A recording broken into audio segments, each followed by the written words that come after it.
What is up, everyone? Welcome to 30 Days of Death Shadow. Today we are on day 19 and we're playing Rakdos Shadow.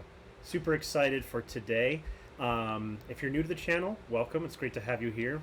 30 Days of Death Shadow is a challenge where I'm recording myself playing a League of Death Shadow and uploading it every day to YouTube. It's been a really fun project so far. I'm not doing this because I'm any kind of a Shadow expert, that's for sure. But I'm doing it in the effort to try to improve and learn on a really fascinating and deep archetype. So yeah, we're looking at Rakdos Shadow today. If you check my other videos, you'll know that the past few times our Rakdos Shadow list has been almost identical. This time we're trying just a couple small changes. In the main deck, we're going to try out Night's Whisper, as well as Kroxa and Kolaghan's Command.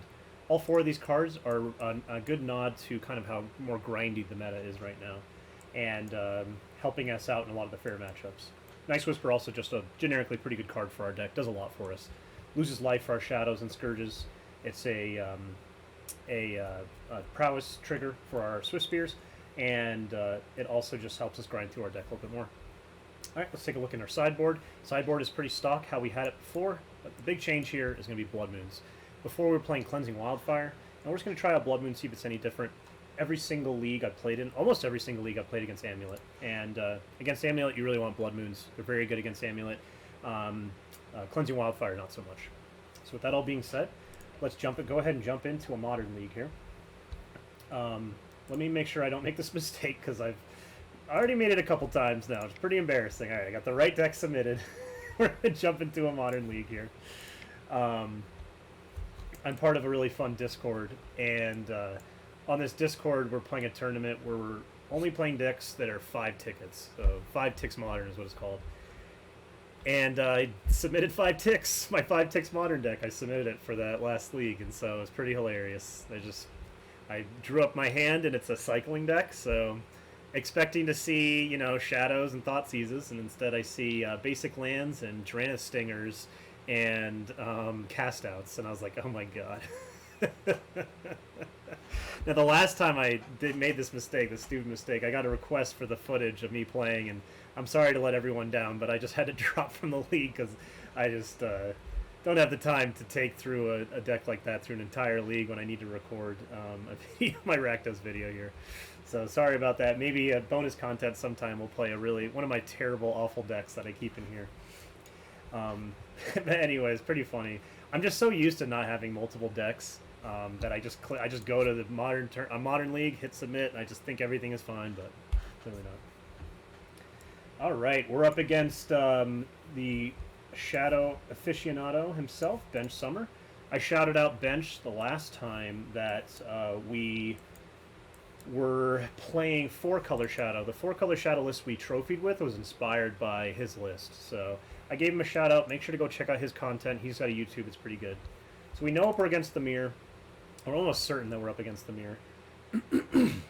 And this hand doesn't have any threats in it, which is a problem for sure. But my question to myself would be, does any threat survive if they're in the mirror? And I'm almost 100% I'm in the mirror. I don't think I would ever say to keep a hand like this ever, but I know I'm up against Bench, and I actually think the 2 Fatal Pushes in the main are really making me want to keep this hand. So definitely not a good keep, but I know the match. I know the person I'm playing against, so...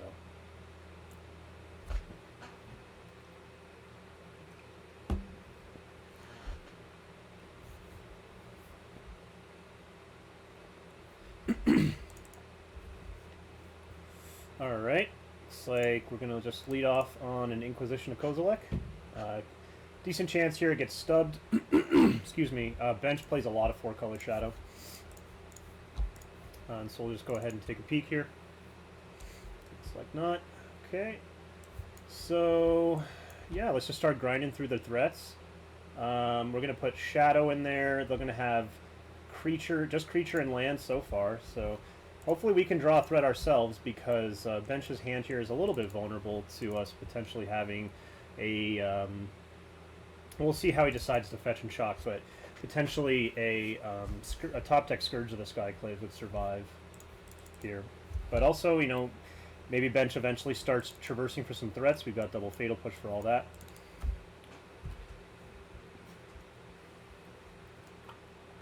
See if he decides to traverse for a basic, just to put sorcery in the yard. Maybe he was thinking about it, but he decides not to and passes. Alright, Bobble's not bad. We're just going to go ahead and Bobble, play a Delta, and pass.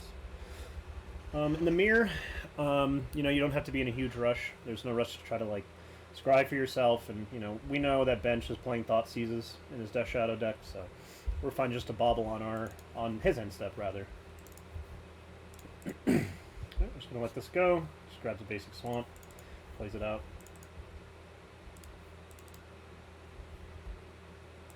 Go and Bobble ourselves, see what we're drawing.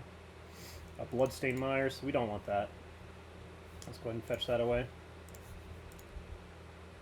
And I'm going to draw 2 fresh cards. Alright, Bobble and a Scourge. So, as of right now, I don't believe the Scourge can die. And especially if I go like this, I play the Bobble out. So if I play the Scourge, right now it's a 4-4. But there's just no way for Bench to not take damage. And then, even if Bench, say, goes fetch tapped end turn, full prices the Dismember, we can just bolt him and then Scourge will survive. So yeah, let's do that.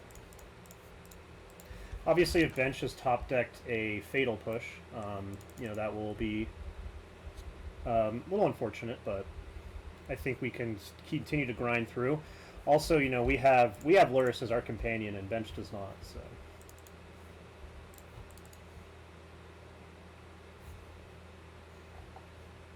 Okay, I believe Bench has bobbled himself, so he's looking to see if he wants to keep the top card or not. My guess, in Bench's shoes, I would probably want to keep only, like, Fatal Push. So.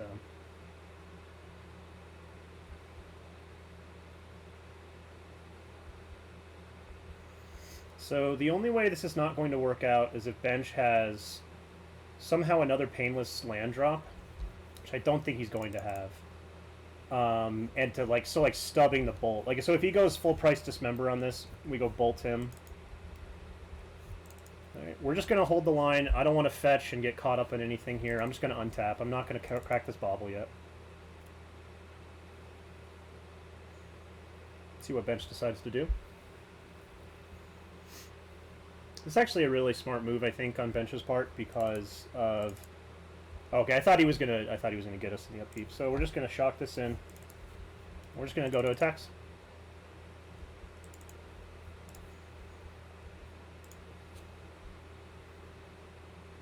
We just hit Fatal Push, sure.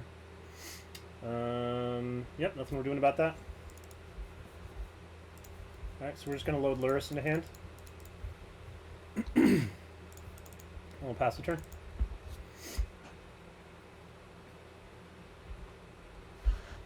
So Bench has bobbled us, but we're probably going to shuffle it away. We'll see. We're going to take a peek as well. Alright, so now I think Bench has maneuvered himself into a great position now because he's got these 3 plus 3 others. So, excuse me. Although he is not presenting threats to us, he can start traversing for them.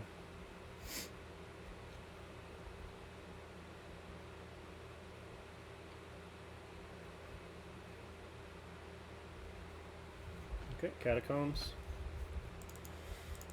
Alright, so since he's still not presenting any threats to us, then we're going to go ahead and Bobble ourselves. We're looking just for a land. Oh wow, Thoughtseize is kind of cool. Actually, I'm just going to take that Thoughtseize.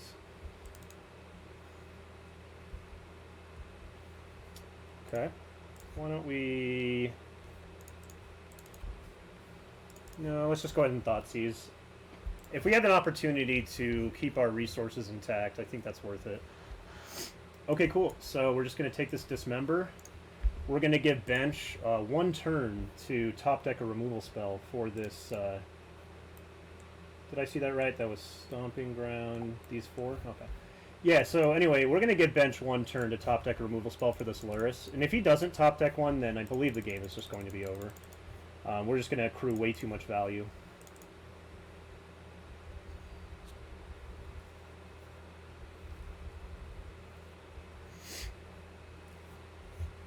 Let's see. He might fetch away to protect the information. Alright, well, Thoughtseize is fine by us. That means Luris is surviving. Yeah, which one? Which one, Bench?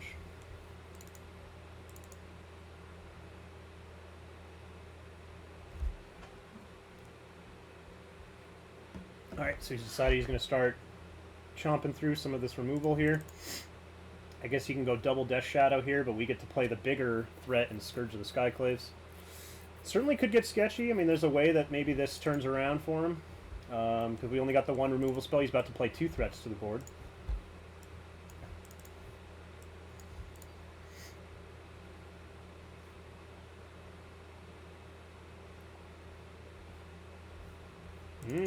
Snapcaster. Very cool. So he can snap kill the Luris. That's pretty sick. So I'm guessing targeting Fatal Push most likely. Yep. Cool. I wasn't thinking. I didn't have Snapcaster on my radar with the excuse me, with the Traverse there. This is still fine for us because we do have the push here, and we're going to be able to play Swift Spear. So wait, how much damage do we have?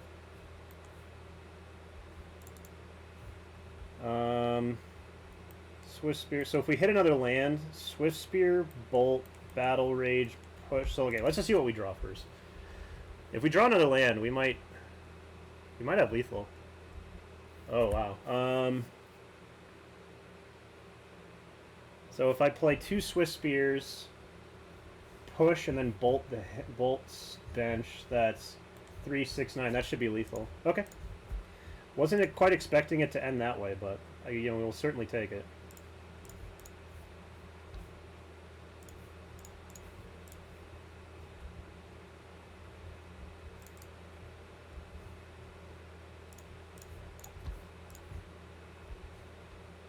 Okay. All right. Some turn 6 Swift Spears got there. That's pretty cool. Alright, so in the mirror match against 4 color, certainly Battle Rage is looking a little bit of like a liability here. A little bit leery of Bomat Courier. Sometimes it just gets some chip shots, and that's sometimes not exactly where we want to be. Hand Disruption feels important for us because the advantage that bench has on us is permission, is Stubborn Denials. So we need to like kind of punch our way through that.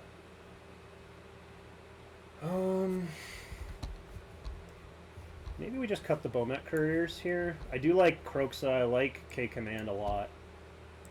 We definitely want this Fatal Push. Another Kroxa. Wow, we actually have a ton of stuff for this one. If we really wanted to. If we really wanted to get cute here. Alright, maybe let's get the cheeky miserly one of Blood Moon. Just trim on some Inquisitions.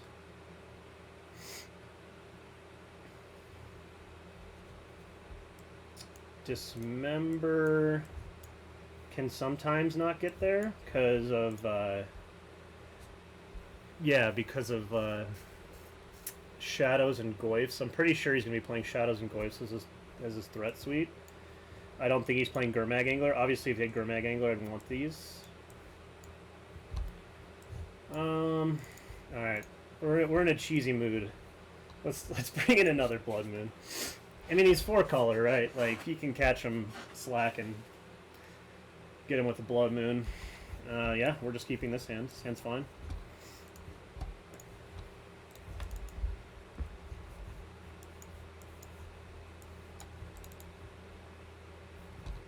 Okay. Passing on over to us. Okay. Okay. I don't know how much I want to try to like get a Death Shadow out early, but I think turn 1 Thought Seizing is still good. We can still grab basic Swamp off of this. Just think about, do I want to fetch Shock Thought Seize? Like, do I need to deal that much damage to myself?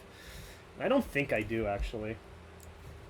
And also, if I'm trying to go on the Blood Moon Cheese plan, you know, the 1 basic Swamp's fine. So I'm definitely expecting this to eat a stub. Yep. Makes sense.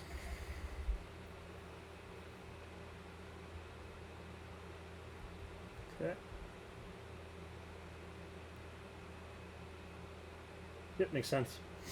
Makes sense to have stubbed us, untapped, and an Inquisition.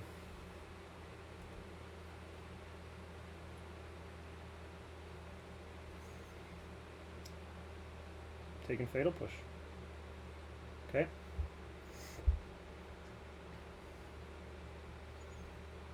So maybe we're expecting a pretty quick shadow out of bench here. Okay. Alright, well, drawing 2 lands in a row, I think, is probably going to do it here. Certainly just going to play the Swifty. Chance I don't attack either.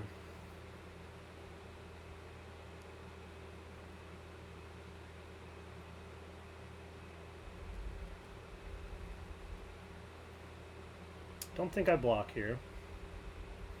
Certainly there's a lot of things that bench can have here. Second threat, more damage to us, stuff like that.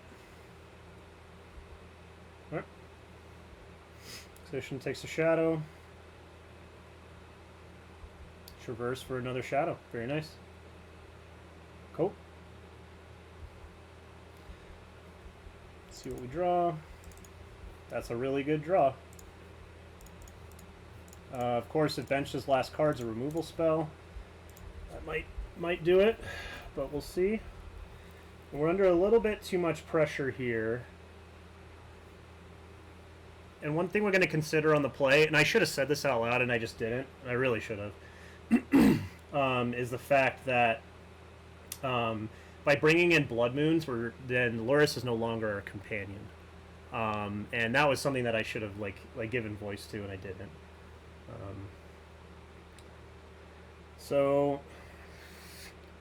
my guess would be bench knows our hand because he Inquisitioned us, saw these lands, and then saw us play a Scourge because this was our top deck. So everything's face up for bench here. My expectation is that if he had a removal spell, he would have just fired it on Scourge, went straight to attacks. He knows our hand. So I'm curious as to what else is in bench's hand. Maybe it's another threat. So maybe he's considering, like, do I attack with both of these? And then do I attack with both of these and then just play a threat to follow up? That gets hurt by us top decking a removal spell.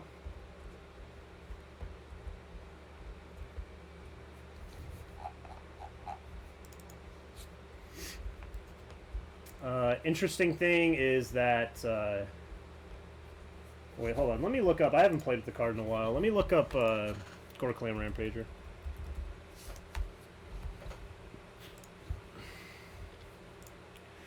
Okay, Gorklan Rampager's +4/+4. So that would only be 11. So he's not threatening lethal with the Gorklan Rampager. Ooh. Notably, if we just block with the Scourge and don't fetch, the Scourge is not going to die because the other Shadow is going to be dealing damage to us at the same time. And then because of that, the Scourge is going to grow and won't die due to the state-based effects.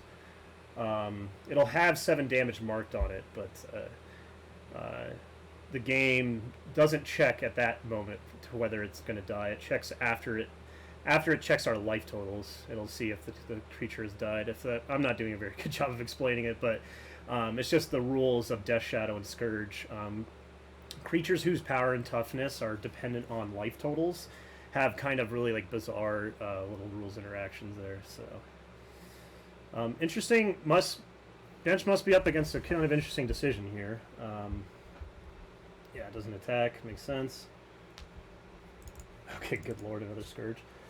Alright, so with another Scourge, if I attack, I'm expecting some kind of double block.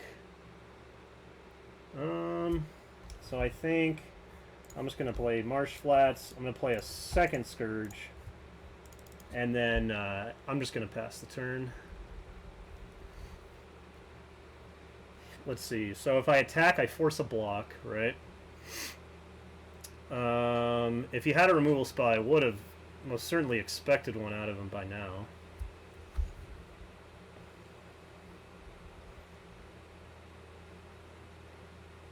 I think I'm going to attack. Because this way, if a bench has nothing, which I'm not expecting that to be the case, but if bench somehow has nothing, then we attack now.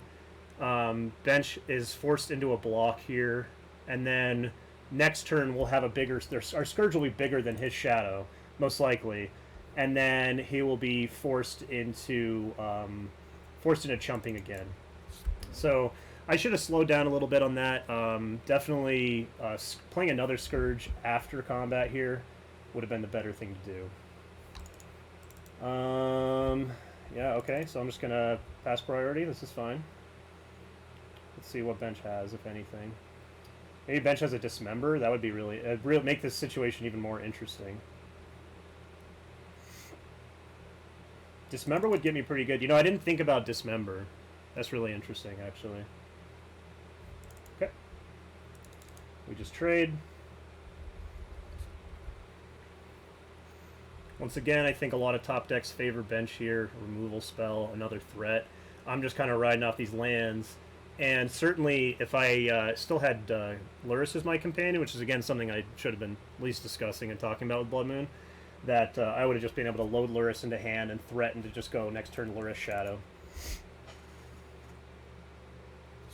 Which now, obviously, as we're seeing this play out, like, I think Lurrus was just better to have as a companion here than Blood Moon. So I think I like just keeping Lurrus as that companion here if we have a Game 3. Which there's a good chance we are, but, you know, we'll see how things play out here.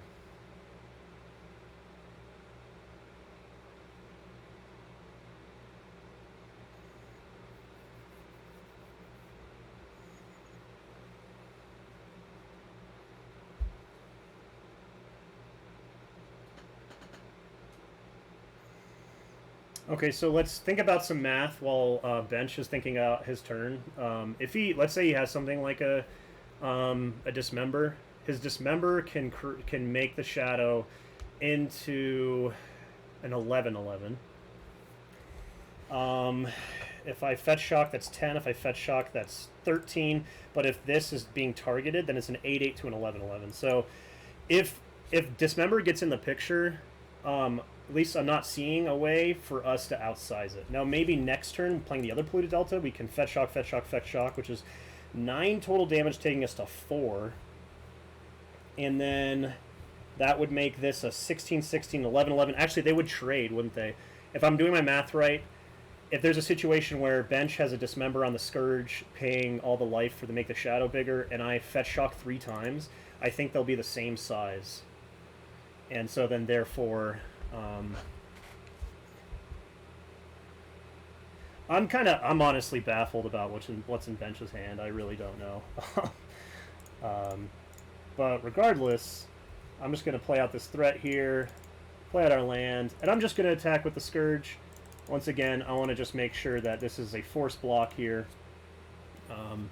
and that hopefully this is just going to mean the Death Shadow has to chump.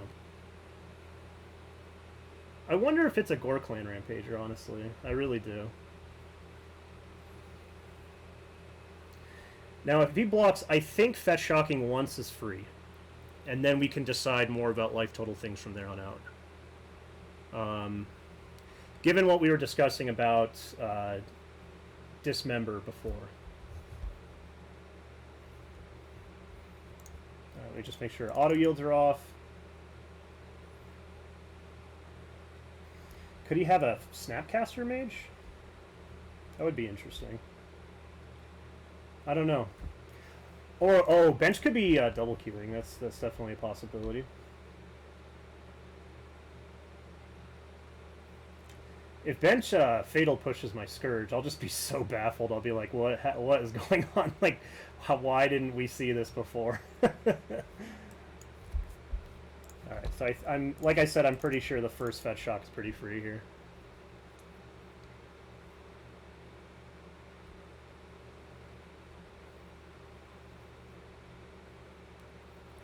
A reason not to attack with these Swift Spears, I didn't say it. Maybe I didn't say it clearly. Attacking with these Swift Spears could potentially put us in a situation where you could block the Scourge, and then the Shadow survives because we're dealing extra damage with the Swifties. I guess I could have thought about it more deeply by just saying, you know, oh, if I attack here and if I Fetch Shock enough, make the Scourge big enough, but I think it's fine. The only reason I'm attacking here is to try to get a force chump out of this Death Shadow here.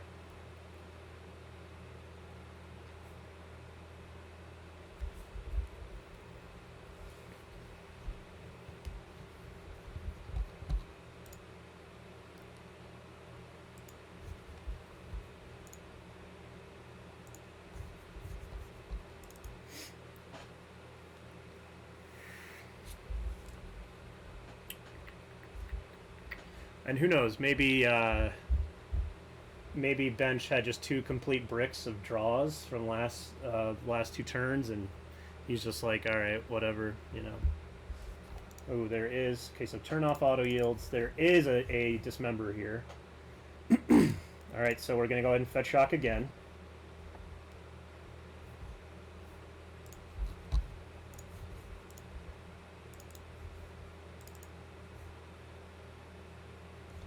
We're going to fetch shock again.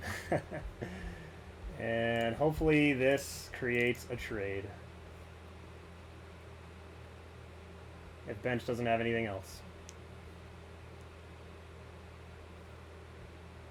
So potentially I could have just went with my dismember read here and attack with the Swifties, because then it would have made it lethal. So that's a thing, but then he wouldn't have paid as much life, so you know, he obviously wouldn't have put himself to 2 there. Is it another dismember? Oh, it's a bolt here? Interesting. Huh. Okay.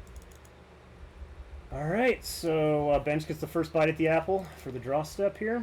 It's got a lot of good ones. Traverse, removal spell, just Shadow, Tarmogoyf. Lots of good ones. Not so good ones, obviously, is Land, Stubborn Denial. Snapcaster is pretty sick, too. So, yeah. I don't know, there's very few blanks for bench now.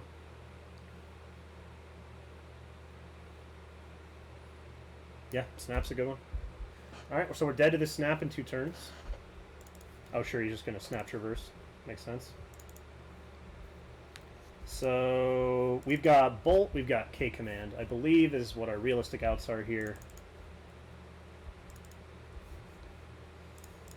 That one too. We are really good at drawing that.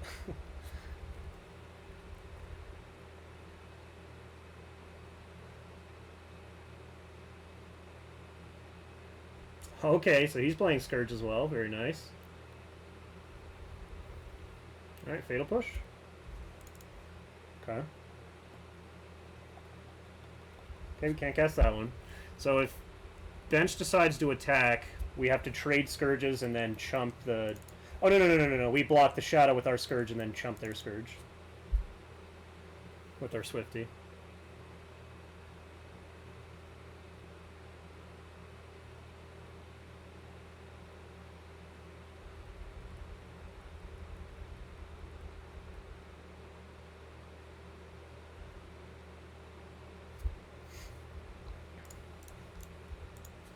Block with the Swifty, and yeah, we got another chance to hit a good one.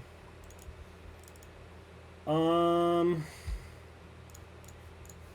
just gonna fire a bolt upstairs. If he's got stub, he's got stub. If not, I'm going to game 3.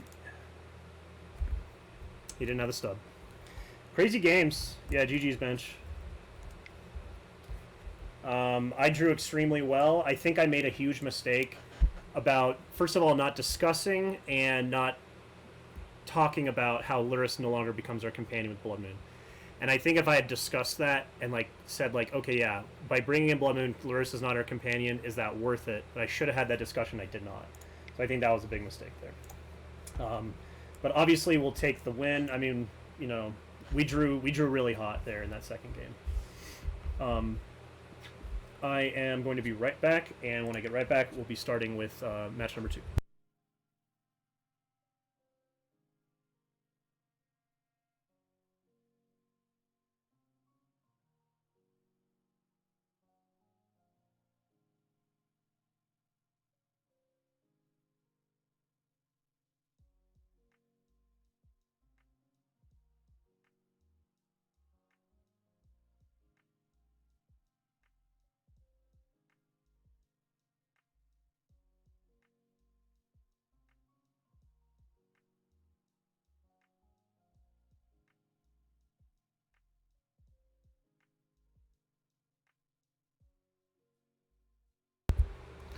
All right, let's jump into match number 2.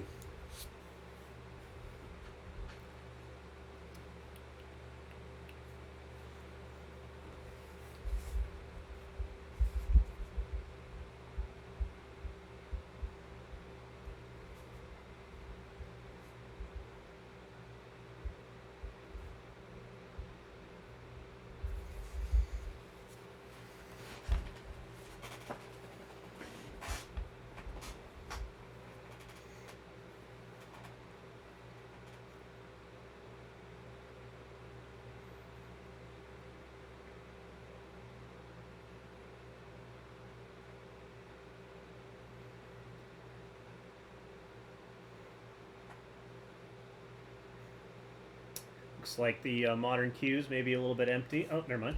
Just as I said it. I knew I was going to I got to say something because then it'll trigger. Then MTG will be like, all right, we'll match it. But no, what I was going to say is maybe the modern queue's a little more emptied out for the vintage cube, which vintage cube is live, which is awesome. Who doesn't love vintage cube, though? Let's go. Yeah, this hand's not really doing anything for us. You know, obviously, we would need like 3 of these lands to be spells to make this something we'd be looking at, but no. I think this is fine. We've got Night's Whisper to help dig us to a threat, Bauble, and a fetch land, which is nice, and Fatal Push. So I think we're just bottoming the mountain, and I think we're just happy to go fetch Shock Thoughtseize. And at the very least, we also, of course, have Luris to load into our hand. That's great with this Bauble. So let's go ahead and just play the Bauble here. I'd rather keep the Bauble around for a Scry, potentially, with a fetch land, than just firing it off on our opponent. So let's just go ahead and Thoughtseize our opponent and see what's up. Okay, very cool. Oh, wonderful. Sick. All right, we're playing against some sweet Unearthed Black-Green Rock, which is really dope. Yeah, their hand is sweet, too, because their hand's really well protected with this Unearth.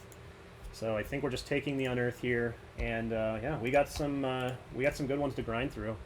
I would have to imagine their build of Green-Black Rock here, at least their hand as it's looking, has probably got to be pretty favored against us. Yeah, wow, Ewit too. Nice. Very nice. This should be a fun one. This should definitely be a fun one. We're going to have to do some grinding, that's for sure. So there's a Blooding Marsh, Hex Drinker. Man, that Ewit's so sick. Ewit grabbing on Earth. Just get back. What do we Fatal Push? Battle Rage is not the best. Inquisition's alright.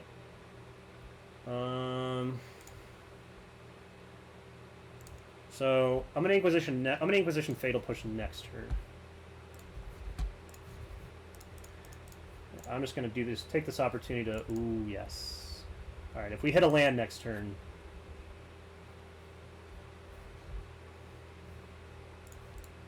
See what they play. Alright, they're just going to play out a Goofer.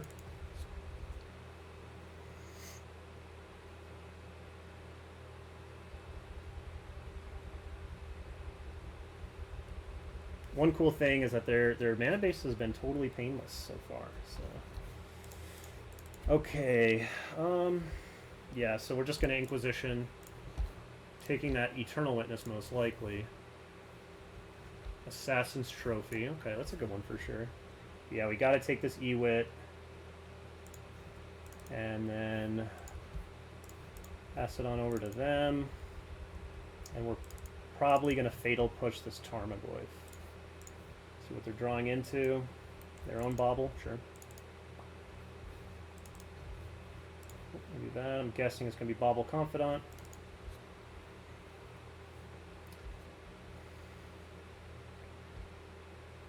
I guess if they spend all 3 mana on the Hex Drinker, we kind of have to Fatal Push the Hex Drinker.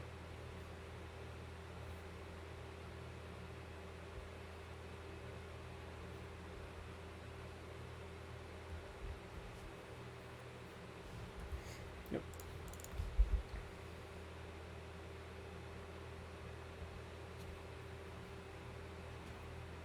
I believe the opponent should just start turning their beater sideways.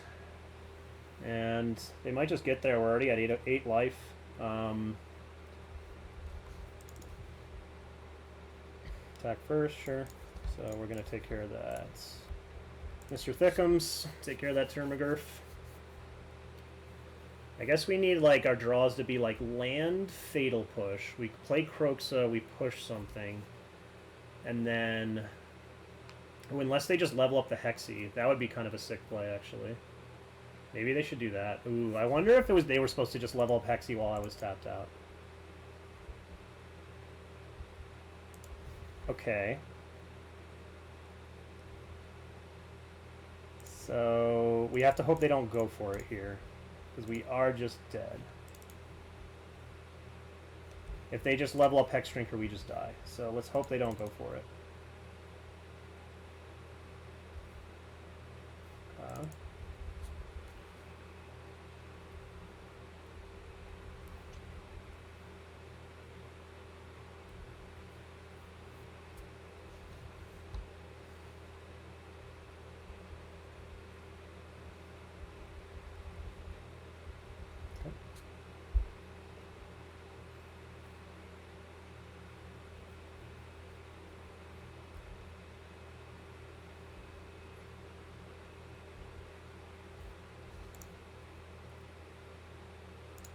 Alright, good games. Very nice, very nice. Black-green rock. Death Shadow's enemy. Mortal enemy. But we got some good tools for this one. Lots of nice stuff to bring in here. We're definitely cutting these battle rages. They're a huge liability. And we can certainly trim on some of these Inquisitions. Maybe just keep like 2 of Thoughtseize potentially. And again, Bomat, not too reliable of a threat when they have a lot of their own creatures, Tarmogoyfs, things like that, to get in the way of it. Soul Guide Lantern, we need some coverage on that. Maybe we don't need all 3. Maybe 3 is aggressive. Yeah, 3 is probably aggressive. I guess they're just playing Luris. So they're playing Luris on an Earth, and... Well, no, they showed us a lot of graveyard reliance on the graveyard, right? I think this is all fine right here. Let's jump right back in there. I think for us, now, our best bet is probably going to be maybe trying to keep a little bit more assertive, aggressive hand. If we can put them on the back foot as opposed to the other way around, that'll be probably pretty good.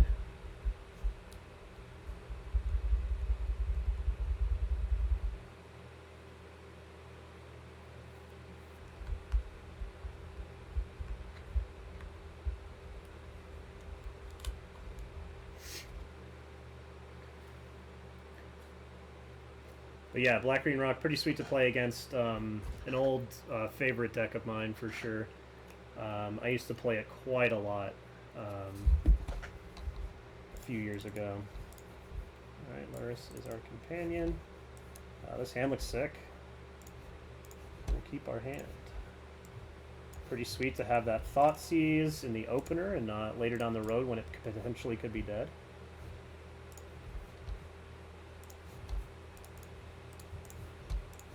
Go ahead and take a peek what we're dealing with.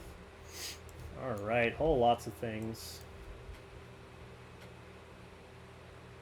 I think we might be taking an Inquisition here. Ooh, this is tough. This is I mean, this is a sweet hand. This is why their deck is really good against us. Yeah, we're gonna take an Inquisition. We take the Tarmogoyf. Yeah, I feel like I really want to fire off all the cards in my hand. Because they would... My guess with the Inquisition is they take Night's Whisper. How bad is that? No. I think I need that Night's Whisper. Good hand for sure, though. Because I just like... I need multiple things right now to you know, punch through that hand. I need more fuel for my Croaks. Okay, well, we get it right then, which is sweet. Yeah, so let's go ahead and get that Croaksa down.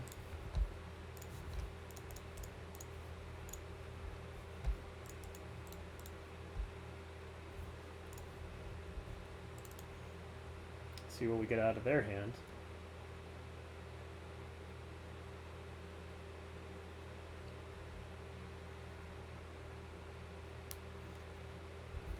I guess my hope here, yeah, this might be the hope here, is that we start either churning through removal spells or we churn through land drops, because, yeah, this Eternal Witness is definitely getting scary, for sure.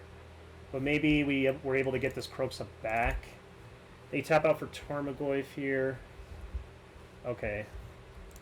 Yeah, that's unfortunate. There goes our Night's Whisper. But at the very least, though, at this point in the game, it's just more fuel in the yard for the Croaksa. And also here, this means that they are not playing a threat to the board, which is nice. 1, 2, 3, 4.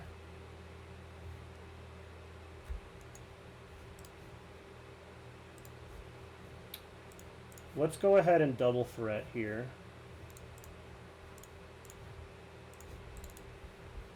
So let's Swifty attack, because it's just free. Because they're not going to push it.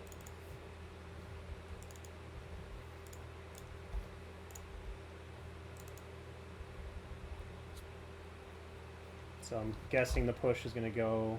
Yep. 1, 2, 3, 4, 5. Now, potentially, depending on what we draw here... Alright, so they're just going to E-wit, I'm guessing. Oh, no, they're just going to goof. Alright. Get a little goofy there. Okay, Bobble's actually pretty good. Because now we can...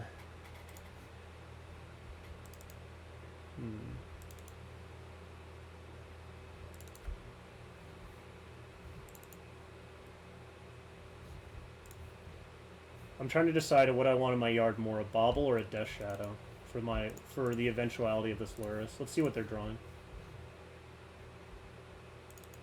Unearth's pretty good. Oof. If they ditch the Eternal Witness to this Kroxa Unearth, or this Kroxa, that's going to be insane.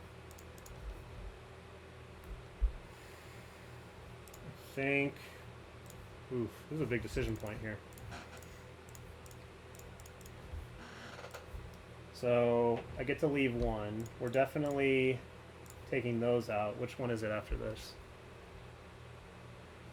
It's got to be just Death Shadow, right? Yeah. That Unearth is sick. I hope they don't pitch the Eternal Witness.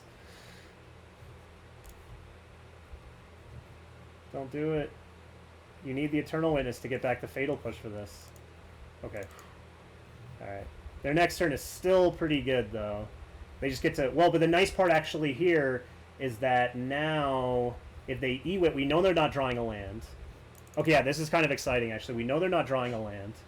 So, they just kind of have to E-wit for the removal spell, and then we at least get an attack in with the Kroxa, right? And if they attack us, I actually think I might chump with the Swifty if they attack, because I actually think that the Swifty is better as just fuel for both our Lurrus and for a future Kroxa than it is as an attacker.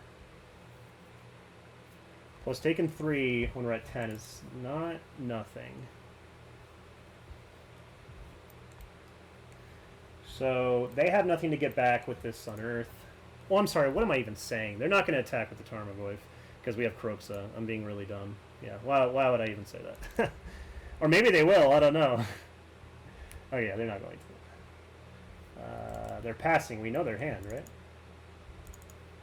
Okay, I guess they're thinking out their turn, I suppose.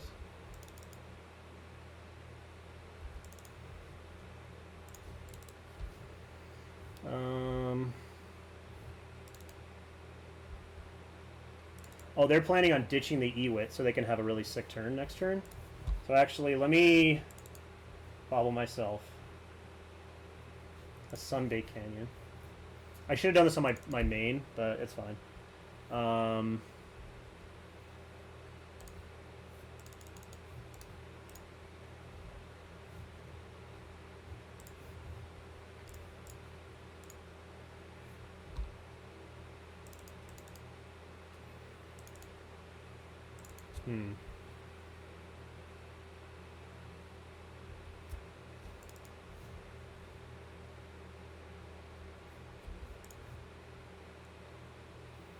If I attack with this, I can bolt the Goyf and 2-for-1 myself. And then that's... but then we're not getting back the Lurrus, which I think is a little bit more important here.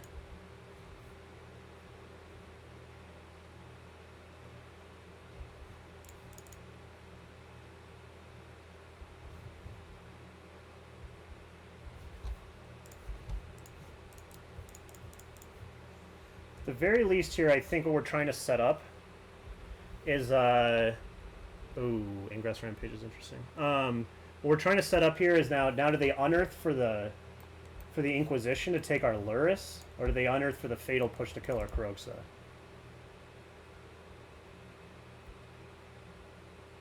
Because next turn, if they don't unearth for if they don't unearth to grab a Inquisition, then we just get to go Lurrus Shadow next turn. So hopefully this is putting them in a really tough spot.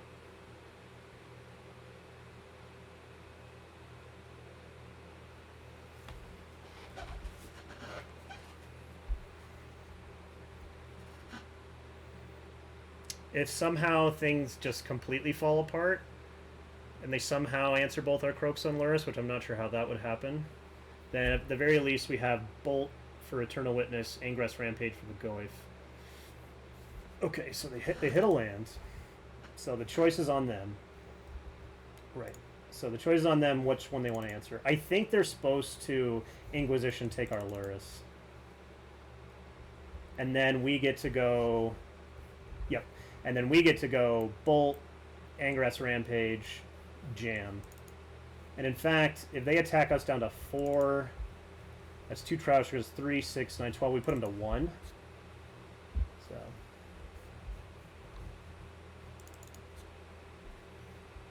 So this is looking pretty good. All things considered. How we got here was not totally clean, but we're still in a pretty okay spot here. I mean, I can't imagine them being probable that they fight through this Lurrus, right? Like, I think they just have to take the Lurrus. So they don't just go Rakdos Shadow.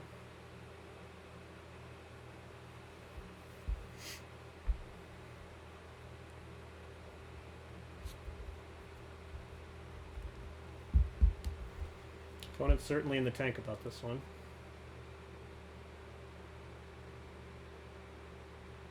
Yep. Alright, we get to put him to 1 next turn, which is really great. Oh, I think that was a free attack, because they know that they're both dying.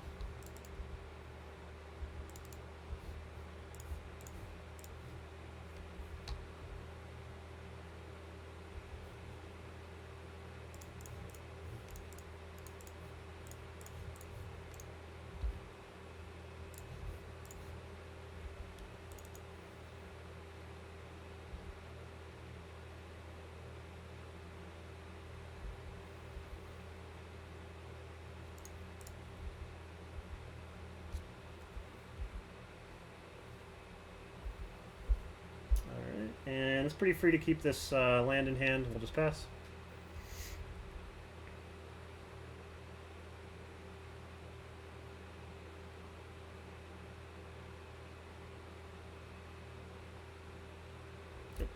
Cool. Alright, really fun game. Super fun game. Gosh, we'll see if we can get the stars to align again for the next game. I'm not too hopeful.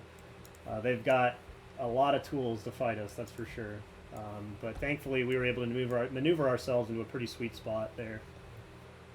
On the draw, Bomac gets even worse and Thoughtseize gets better.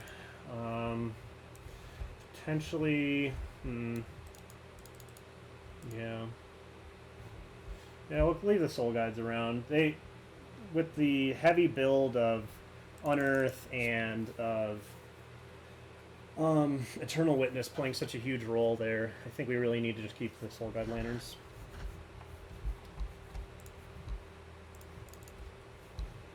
Yeah, we'll keep this hands. I think this is fine, actually. Turn 1 Thoughtseize can be really powerful, and then just double bobble. Looks like they're going to Thoughtseize us first. I would imagine they're going to take our Thoughtseize, but basically, on the draw with 2 bobbles means that we've got like 4 draws. Yeah, 1, 2. First draw step, second draw step, and then both draws off the bobbles to get there. If they take our Thoughtseize, then we just happily go Delta, double bobble, pass. Yep.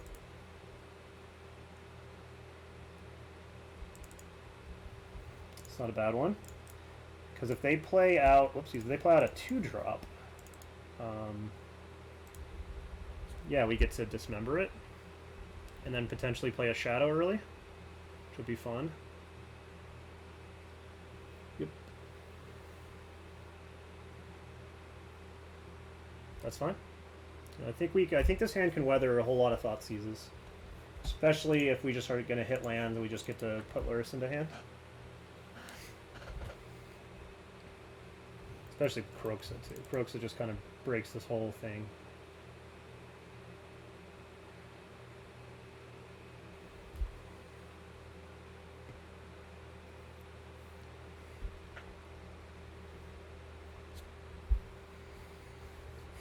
So their decision here depends largely on what's in their hand.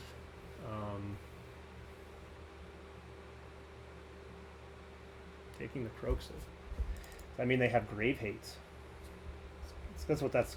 I feel like that has to mean they have Grave Hate of some kind here. Like maybe they're expecting now Spellbomb or something. Let's see what we have. Another Death Shadow? Ooh. Is it super greedy to want to keep that?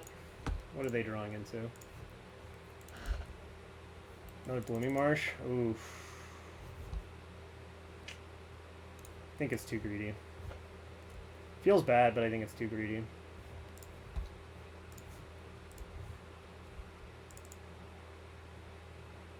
Cool. We draw it anyway, funny. Alright, shock that in and pass. Liliana the Veil is going to be a bummer for sure. Because that's just going to start chewing through our resources. Yeah, Lily would be a disappointment for sure, but I think we'd have to do something like bolt ourselves, play Shadow Shadow. They're just passing, eh? I think we'll just take a draw step here. Alright, that one's fine. Just pass again. I think this is okay. I think draw go, unless it involves a Liliana, is good for us, I believe. Okay, Field of Ruin, whatever. If they just want to Field of Ruin us pass, it's fine. We'll just grab a Swamp. But as soon as we hit a fetch land here, then we are just off to the races. Both in trying to Kroxa, shadowing, putting Lurrus into hand, etc. I guess that's a reason maybe they wanted to take the Kroxa, because they just are gambling on us not hitting. I don't know. That's fine, actually, because now we have a target for the Dismember. Yeah, this is fine.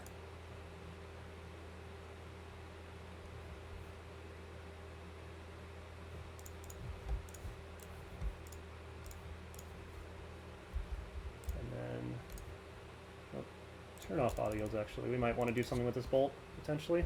I don't think so. I think they just take Death Shadow here, right?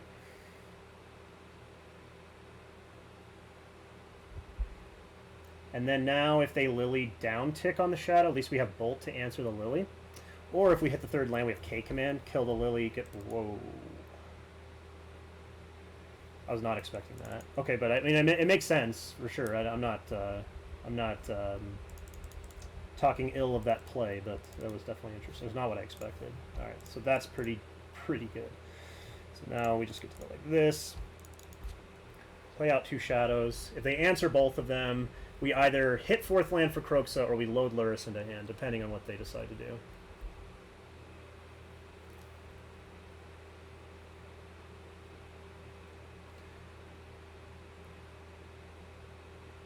Yeah, taking the K commands definitely makes sense. I mean, it's playing for the long game, especially if their hand is just flush with removal spells. Now, if one of them is an Assassin's Trophy, that is so good for us.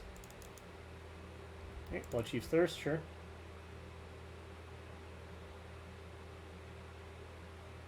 I think if they go removal spell, pass, I'm probably just loading Lurrus into hand.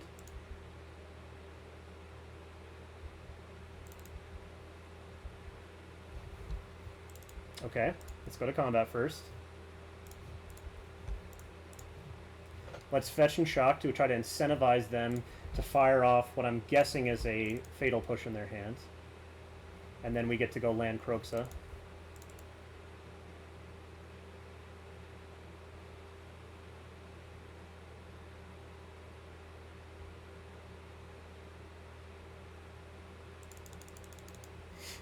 They're just going to Field of Ruin us into the Fatal Push? I'm not sure what they're... Alright, wonderful. So now, even if their last card in hand is another Fatal Push, then we empty them out completely, and then we have two cards in hand, plus we get to put Lurrus into hand. Kroxa is just so good. I mean... Uro took all the heat off of Kroxa, but don't be mistaken, that Kroxa is just dumb. It is such a good card. Plus the fact that even if they have a removal spell, first of all, we make them empty-handed, and then we are only just one more card off of the Kroxa again. Alright, so they're just looking for a better thing to select from. Keeping in mind, and I'm sure our opponent knows this, but, you know, Veil of Summer does not prevent anything from happening here. Excuse me, it does not prevent the Kroxa here from still having its effect of making our opponent discard. Perhaps they were just veiling just so that they could get a different card, a better card to discard to the Kroxa. Okay, cool. If we hit a land drop, then we just get to go bolt this, replay the Kroxa. If we hit Bauble, I'm probably just going to replay Kroxa. Wow. Yep. So lucky. Oh, man. And we can be at least somewhat cautious with our life total here.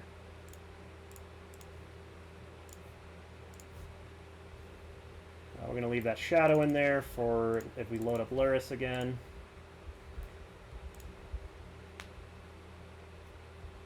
So it's another Fatal Push. Ooh, boy.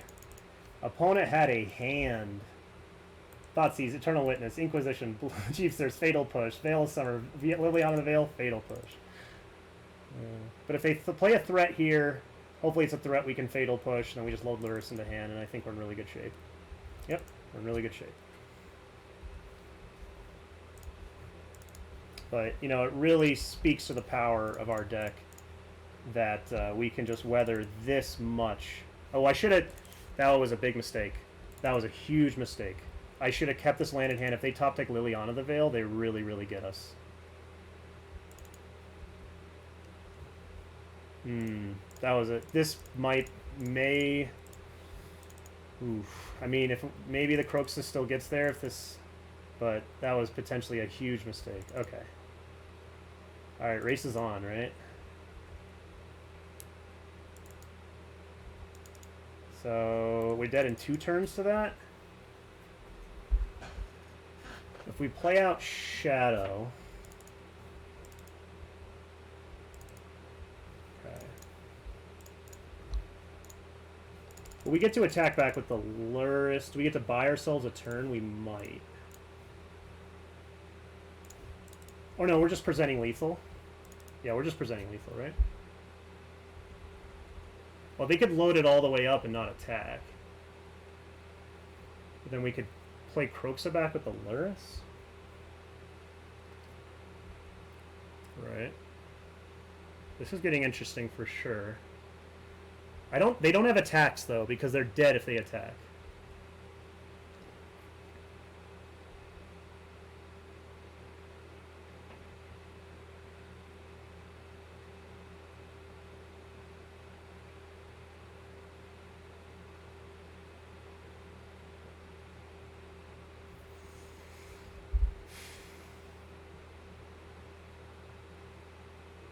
So we have top decks for sure. Hex Drinker's scary though.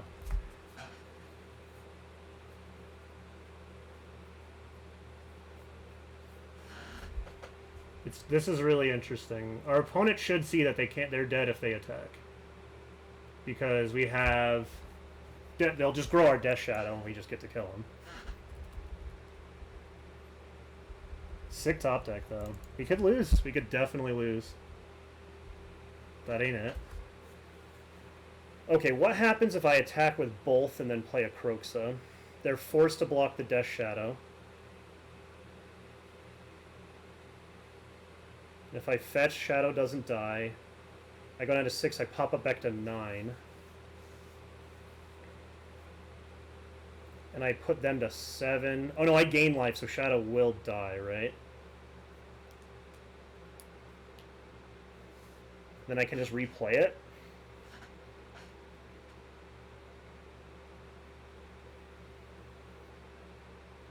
Scary stuff. Unfortunate this wasn't something that was helpful. And I think it's the only other... Oh, we brought in an extra Thoughtseize. What did we bring? We brought in over a Bomat Courier. Bomat actually would have been really good here. Notably. I think I have to attack with both. Because they have to block the Death Shadow. If they block the Luris, they die. Because I just fetch Shock 9 and then fetch to 10. Yeah, yeah. Okay.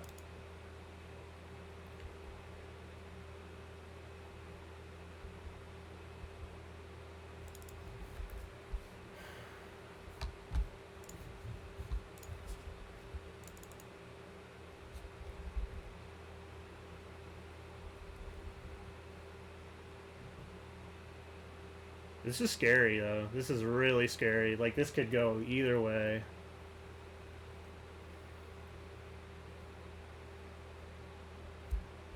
I think this is a huge mistake, right? I think I just let this go. This is more fuel for my Croxa, right?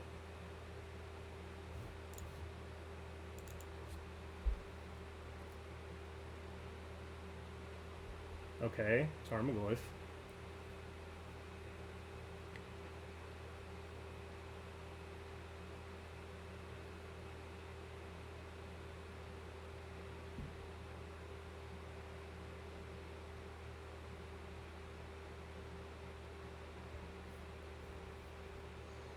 I guess it's not like a huge mistake on them. I shouldn't say it. That's really dramatic to put it that way, but I feel like that's not the right play. I guess I maybe should have fetched. Maybe I should have fetched to deny them it, but no, because then that would have changed Hex Shrinker clock. This way, I'll go up to 13, so now it's still 2 hits with the Hex Shrinker to kill us. I think this is still giving us the most amount of outs by just letting that go like that. Totally crazy game, though, for sure. So do they have an attack? I don't even know. If they attack, though, and we hit a removal spell, they just die, right?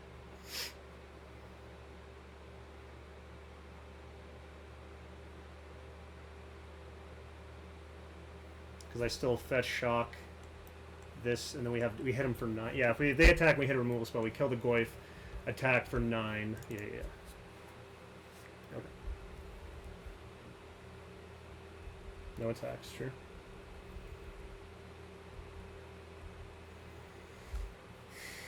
What does this mean?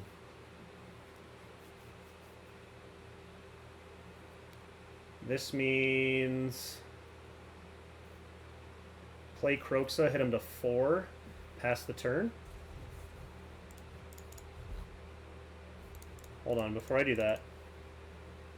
Yeah, because, well, if I Fatal Push this, it's the same outcome, where I attack. If I Fatal Push this and I attack with both, again, they block the Shadow. They go to 4, we go to 13, I fetch shock, play a Death Shadow, and then I'm at 10. I can't make the Shadow any bigger. So I actually just like going like this. I think this is slightly better, because this does the same amount of damage to them, but we get to conceal information of this Fatal Push,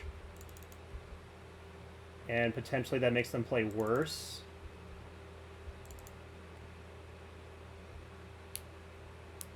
And next turn, yeah, this is still going to be really close, isn't it? The best top deck we could have from them is Inquisition of Kozilek, because then that just wins us the game, I believe. Yeah, that would win us the game. Ooh, what a close game. GG's to our opponent either way. This has been nuts. Absolutely crazy.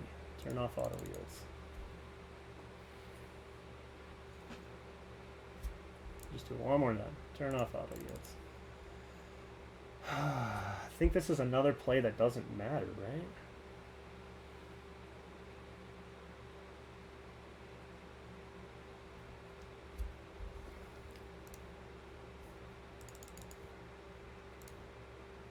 I'm going to fetch, actually, here. Because I want to deny the Field of Ruin. I can still grow my Shadow to a 6/6 with this Thoughtseize if that's something I need here.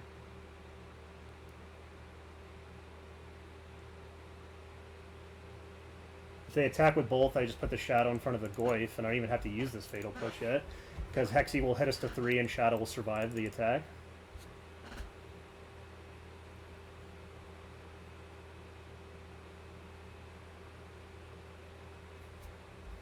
Then we have 1, 2, 3, 4. If something dies, that's 5 for the Croxa. And we even have enough mana to cast it with Lurrus and then cast it again. Unearthed.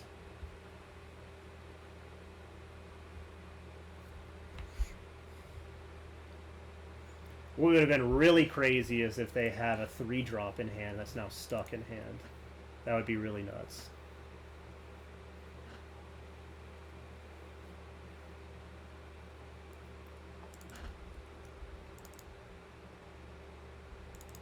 Okay. Alright, on the end step, I'm going to Fatal Push the Starmaglyph. What do you got, opponent?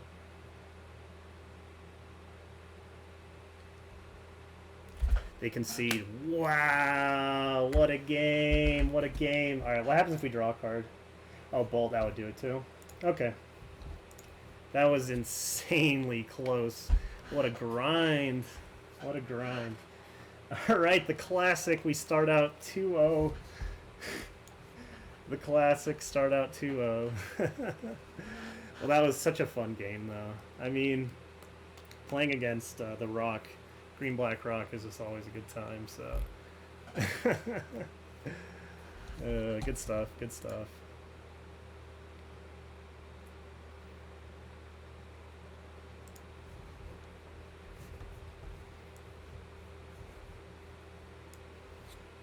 Alright, on to match number 3. Elemental Maddie. We would love to play first. We're going to reveal our Pokemon. Luris, I choose you. This hand looks fantastic. We are going to be playing the classic Rakdos aggro plan. We're going to lead on Swift Spear to get the damage going for this Luris. Or Scourge, rather. Excuse me, not Luris. Scourge, and then we get to untap with a ton of disruption here. Really wonderful that we get to be on the play here. Get to get the first bite with the Swifty here. In the blind, I think you just always want to attack. Try to get the Scourge going. I think that's just the most important thing you can do. Alright, Cavern of Souls. Naming Alright, Humans should be an interesting one. Alright, Humans without a 1-drop is sketchy for sure. Alright, we got that.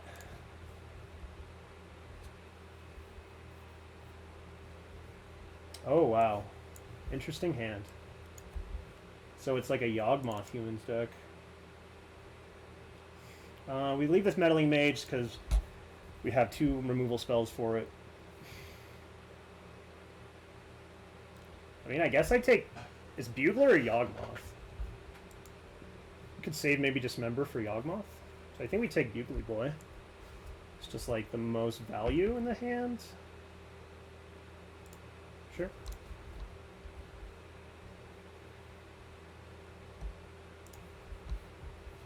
Interesting stuff from our opponents.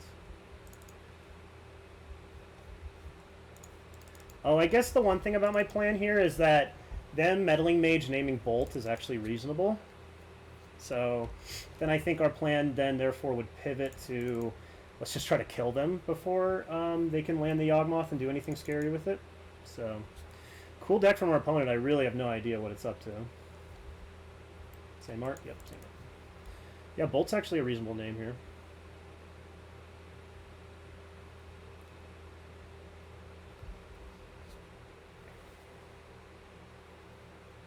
If we hit land, then we get to go Shadow Scourge, which is pretty wild. Alright, Bolt, yep. Definitely a reasonable name here. But we are just going to Fetch Shock Dismember so that we have a huge Shadow going.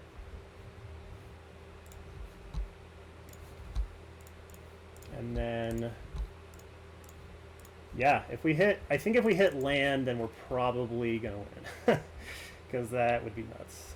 Alright, Swifty, so we get to just go Swifty, Death Shadow. Which is pretty good.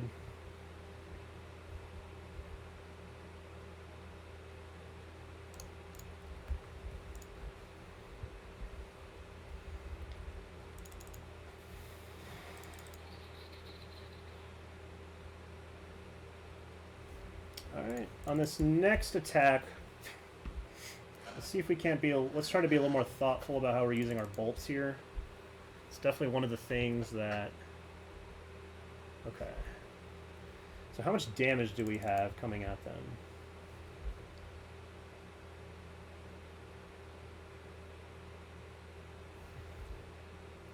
So we potentially, with just the bolt here, it would be 2, 4, 6, 9 total damage. see what we draw. That seems good, right? So if I do this, then we have 2, 4, 10, and then yeah, they'll be dead if they don't block. We get to take potentially Yogg Daddy.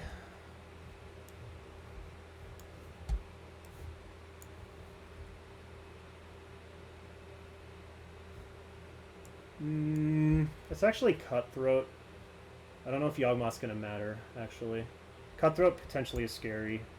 We potentially die.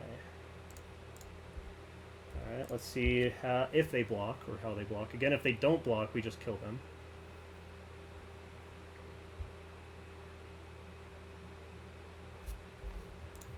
Alright, opponent has chosen death. Cool. I believe that is Xaxes' opponent. Cool. Sweet deck from our opponent for sure. Let's see. Fatal Push obviously is going to be really good here.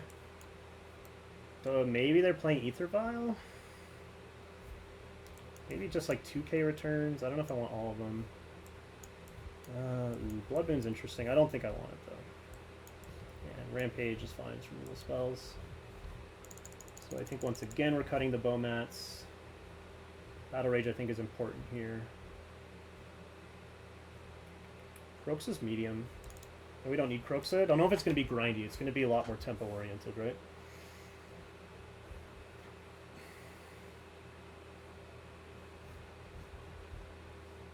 Maybe cut a Knight's Whisper.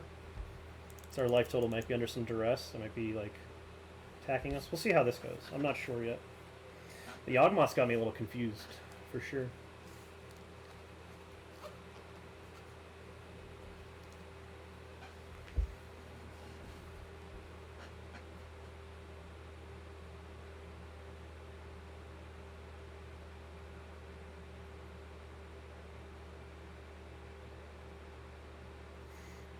Could they have more pro-black, like, Auriok champions? I don't know about Inquisition, though. I don't know. Maybe 3 Cozy's Return is way too much, and they might have board states where Cozy's Return will do nothing. Like, if they have, like, a heavy Lieutenant hand, and then they're just like, oh, all my stuff's out of the range. But, I don't know. I guess I'm worried about Auriok champion. So maybe there should be more outs to it than this deck. Or in our main board from our side.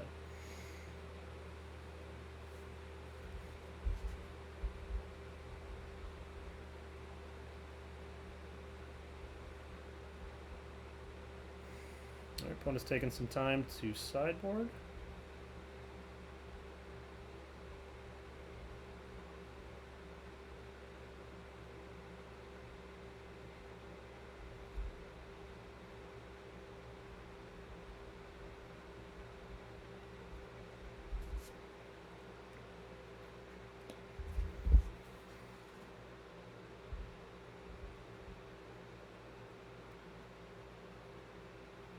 Let's see. Let me actually let me reset my internet because this could be us.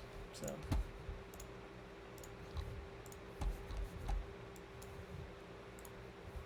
sometimes that happens. Sometimes it's on our end if it runs all the way down on during sideboarding. Not.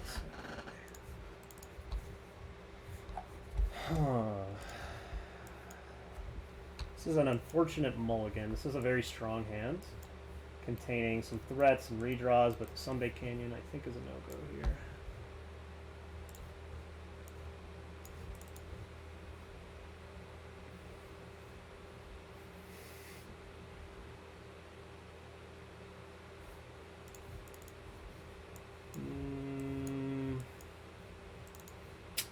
If we hit a threat with this hand, it's pretty good. I don't think we can mold a 5. And we just kill like a lot of their stuff. So we'll see how this goes. If they don't have a 1-drop again, that's pretty good for us, right? Okay, they do. I think we're bolting that. Okay, cool.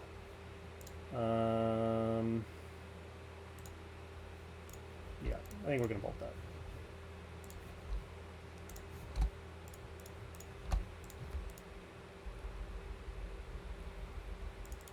Let's not crack Bobble yet. Let's see what they play. Potentially we need this Fatal Push to have... Oh boy, okay. Now we are cracking the Bubble. Because now we need to draw... Let's see what they're drawing. Okay, they're hitting the land, but... Okay, threat would be sweet. Swift Spirit.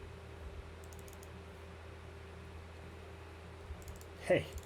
Ask and you shall receive.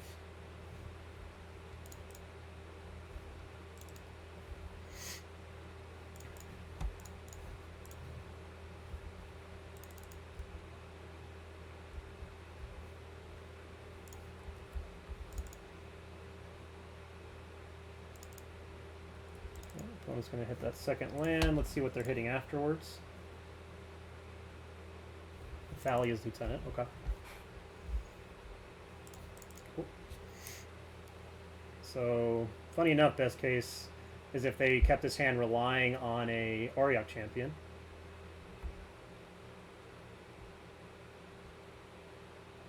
Thalia. Okay. That's a good one, actually. Nice. Nice on the Thalia there. Hopefully maybe punishing us for our keep here. Okay.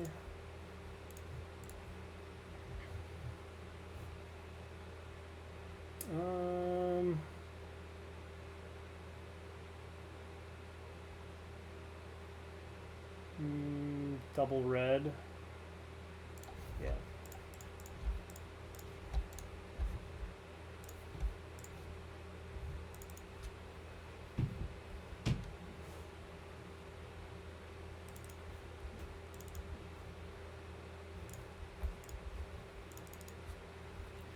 And we know they're not going to have a land drop here.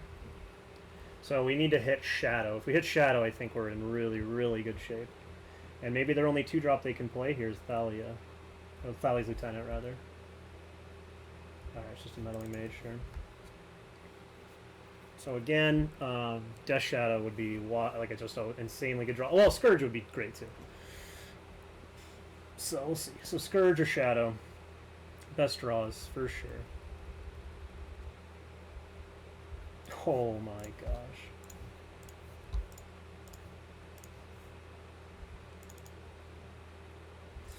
Just such insane nutty draws from us. It's dumb. And once again, if like their only thing they're doing is playing out the Thalia's Lieutenant, and we just get to go Angrass Rampage, and then we're hitting them for 7. Alright, they hit third land. Okay.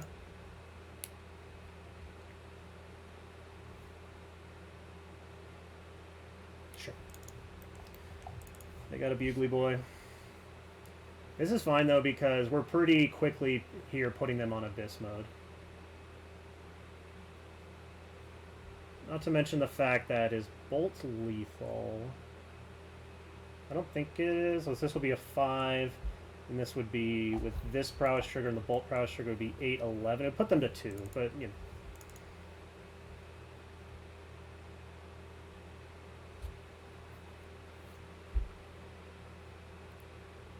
See what they put into hand. Actually, what they put into hand could inform what we want to do with our turn. Because... Ooh, Reflector Mage. Okay. I think Reflector Mage... Yeah. Yeah, we're just going to do this.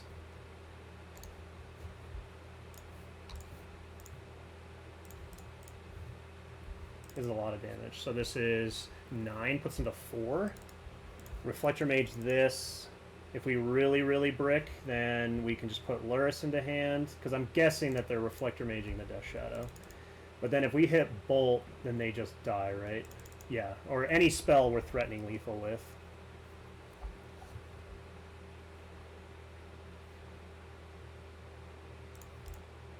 Yep.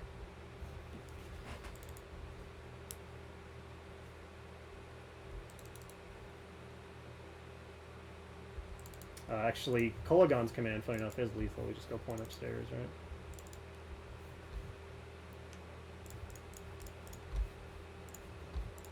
Just gonna put Luris into hand, pass turn. Alright, so we're gonna get them 1 turn to put something together here. If not, we're just gonna make it rain on them. With Shadows and Lurises.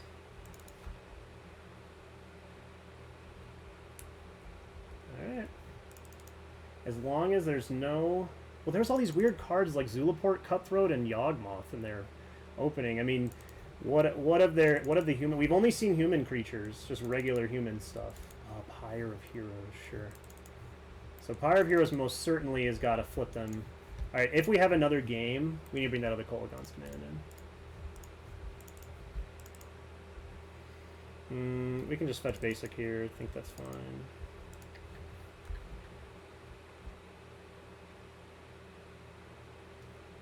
Okay, I got it. So we just go like this. Yeah, we got it, right? We're forcing blocks, right? Forcing chumps. Yep. Cool. Because now we get to go like this and get a... That was actually a really sick draw, wasn't it? Because now we just get to go like this. Play a bauble from turn, another prowess trigger, attack with both, and then they're forced to block both, right? Oh, they can just block one, actually. Excuse me, they can block one. Alright, so they can Pyre of Heroes into something. If it doesn't end the game on the spot, then they lose. So they should just put Champion in front of one of them, right? Go to one. And then they can go and they can turn this into a Yawgmoth, but that's not going to change anything, right?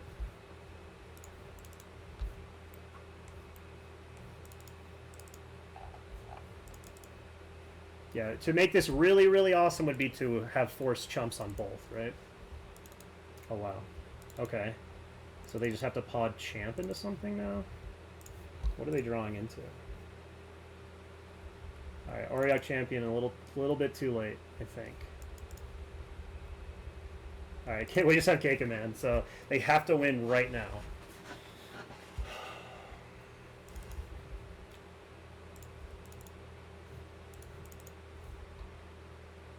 Now they can't pod.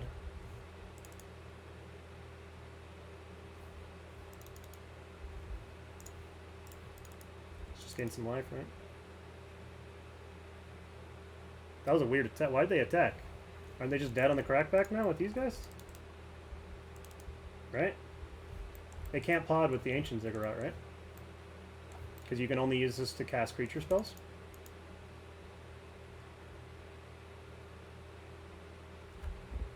That was a very strange attack from our opponent. Oh, I guess that they were dead anyway, though. They were dead anyway to the Luris, so I guess it doesn't really matter. Yeah, I'm not sure. Maybe they were just dead anyway, so it didn't matter. Okay.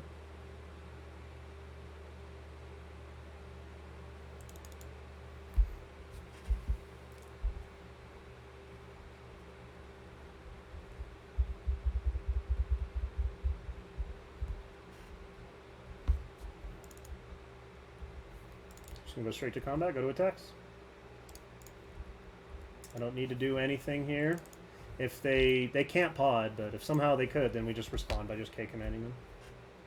Alright, cool. Alright, 3-0. Feels good. Feels good to get the 3-2 at least. So just keep trucking along, but definitely feels good.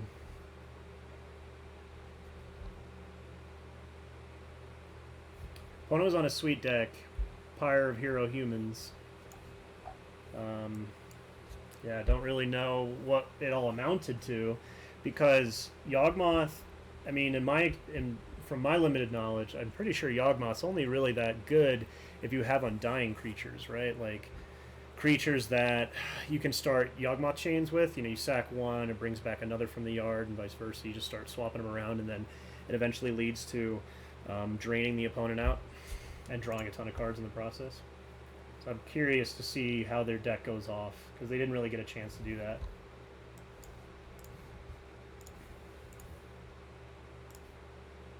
Okay, Luris, and I think this hand's fine. Yeah, we get to Bomat and then Thoughtseize, 2 baubles. I think this hand's fine. If we end up against a match where Bomat can connect a bunch, we are going to empty our outer hand pretty quick, so... Opponent mulligans to 6. That's good for our Thoughtseize here.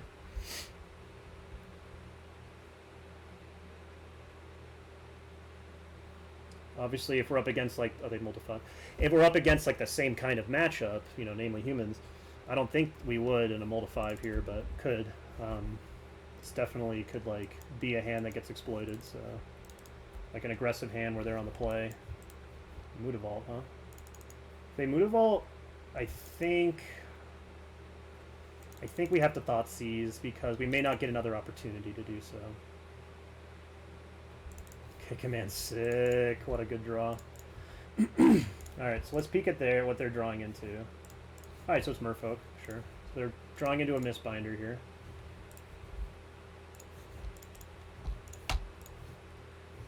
Alright, cool. Sweet, pass turn.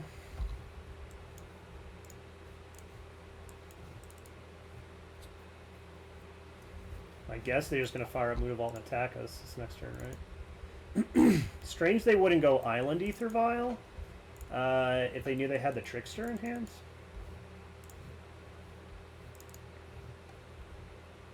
Yep.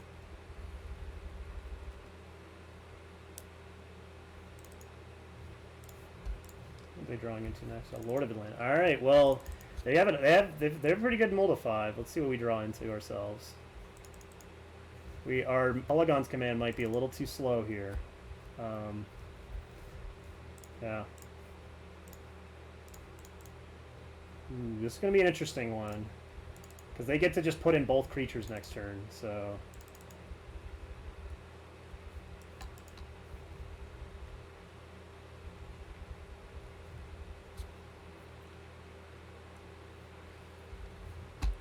Yep, they just get to empty their hands. So not bad, not bad. I guess if they fire up Mutavault, then they can't. So we'd get some value off Ether Vial, blowing up Ether Vial and making them discard, but... Okay, wow, so we are going to get that, a little bit of that value. That's nice.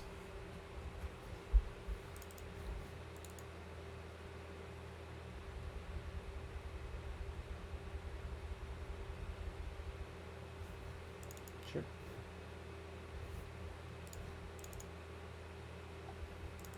Now I'm wondering if it's better to shoot this, make them just... Yeah, that might be better, actually.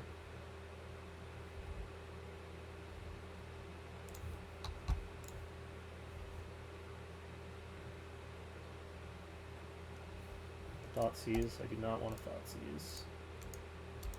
So I'm just going to fetch tapped here.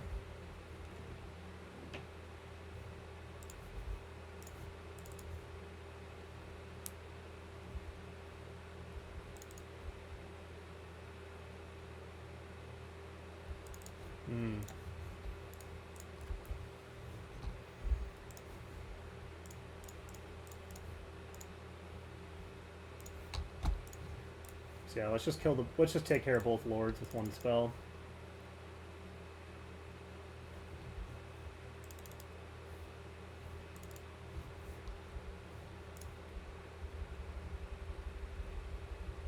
This is going to be a really close one because we're going to play Swiftspear Scourge next turn. It might be too slow, especially if they hit more gas off the top. I think we're in a lot of trouble here. And their pause here leads me to believe that they may have. Yeah, because I think Ether Vialing in another Lord here is going to be pretty tough to fight through. Especially when they're just gearing up to attack here. That's pretty scary. Okay, is it a Trickster? Just want to Trickster this on upkeep? Okay.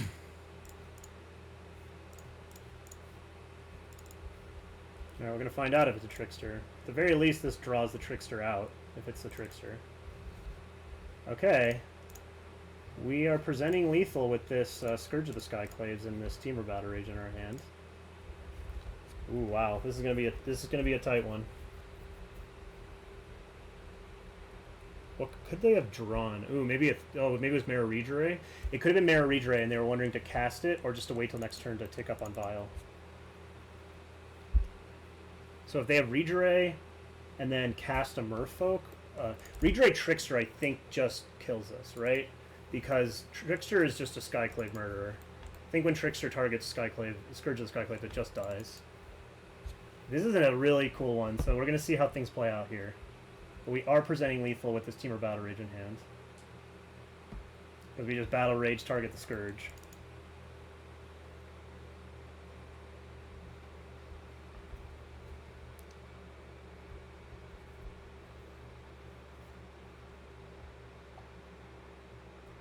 They concede. Whoa. I can't believe they just conceded. Wow, I thought we had way more game to play. Alright, well, we definitely want that fatal push. Let's bring in K-Return. Ooh, K-Return's a little sketch against the Lords. We can bring in the Miser's K-Return, just get him. Okay, Command, again, is a little sketchy. This is a little sketchy, too. Our removal is not that well set up against the Merfolk.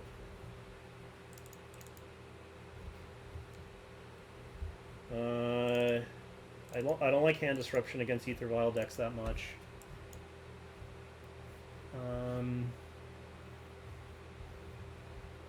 Knight's Whisper seems a little sketchy on the draw.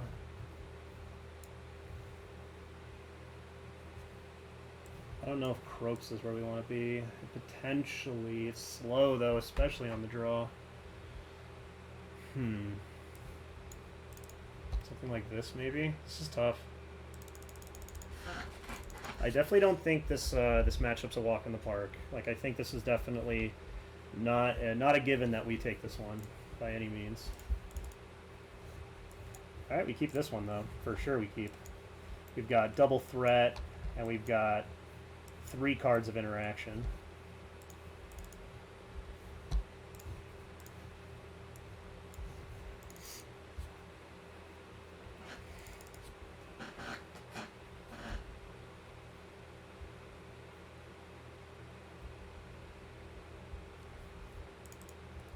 No Eternal Ether Vial is pretty good for us.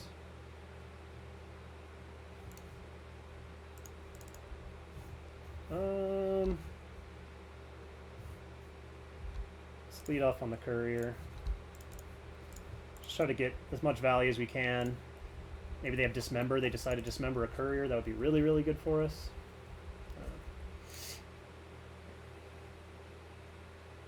Okay, sweet. Next turn we get to Swifty, hold up Bolt. That's pretty good.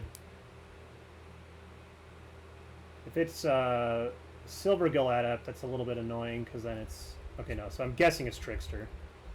In which case, Swifty Bolt's going to be nice. Alright. Another big threat. That's pretty exciting.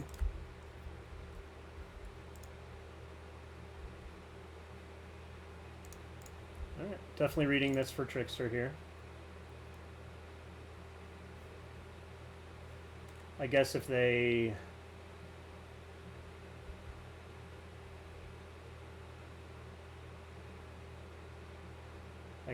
have Force and Negation, I'm still kind of fine with it. Because then we get 2 cards out of their hand, and then they're only getting the Bomat Courier here. Sweet. Yeah, I think that was a pretty good trade for us.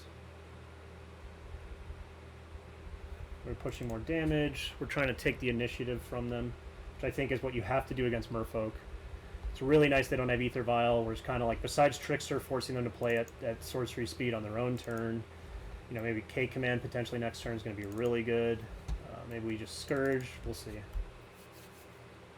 Cozy's Return maybe plays a role somewhere here. Find the monster. I think that's fine.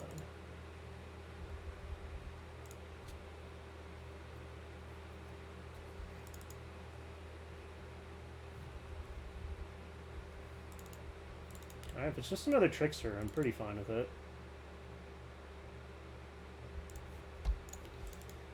Alright, go to combat. If it just connects, I think I might play a Scourge.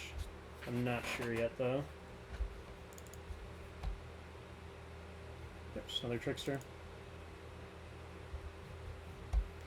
Alright, same song and dance, except this time we get to also snag a card out of their hand. Now if they have Force Negation, it's unfortunate, but at least they kill our Bomat, then we get to Cozy's Return the board.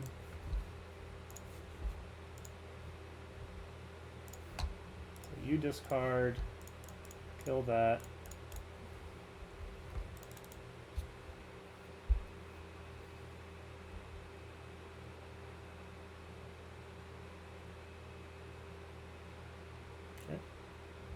Damage Souls, sure.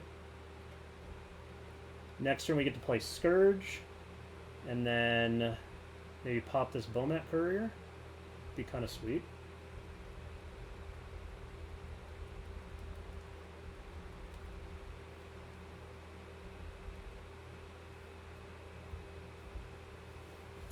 Alright, Mood of Vault's one of the cards.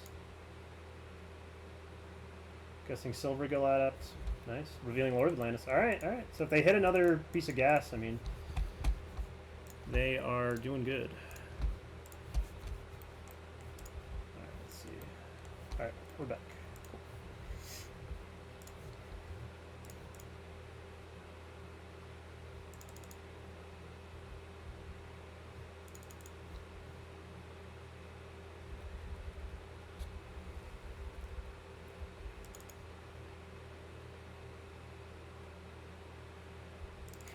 Wow.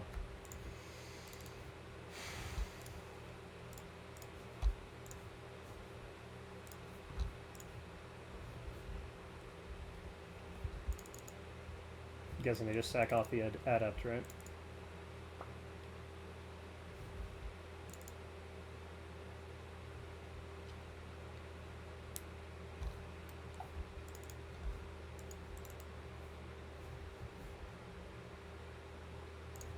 Makes sense. So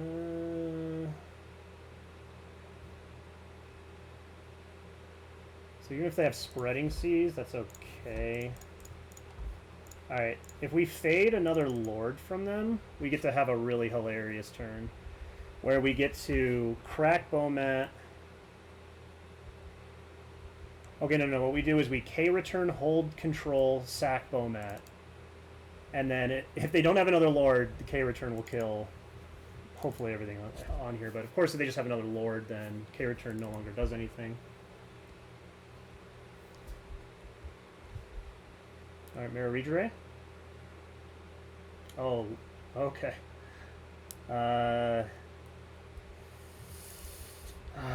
This is going to get really awkward.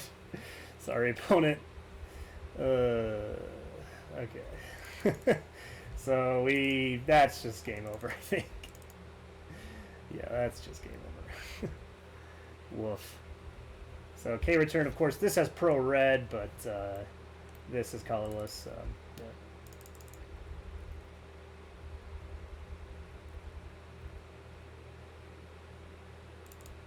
Alright, so I'm going to be really careful because I could easily mess this up. But here's what we're going to do. Yeah, so we play the land out here. We go to combat. I'm going to hold down control.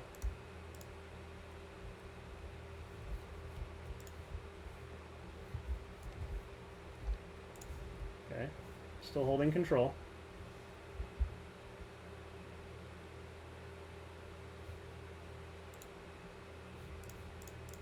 I'm holding control. Said that a bunch of times. And then in response, we go like this. Okay. And that should be the game. For the most likely. So the reason why we held control there is because... Oh my god. Oh wow. Just so much gas underneath. The reason we held control there is because we both wanted a K-return and crack Bomat. And we couldn't have done both unless we held control like that.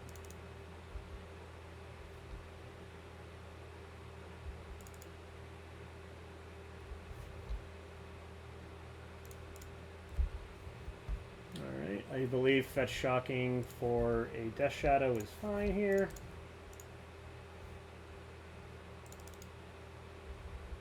And pass the turn to our opponent. They just concede. Alrighty. Taking down the Folk. Hey, look at that. We're 4-0. Playing for the 5-0. We'll see how things turn out here. But yeah, our draws were just nutty. Those were just such insane draws. Just back to back to back. Oh, man. Alright. Let's see what we get paired up against.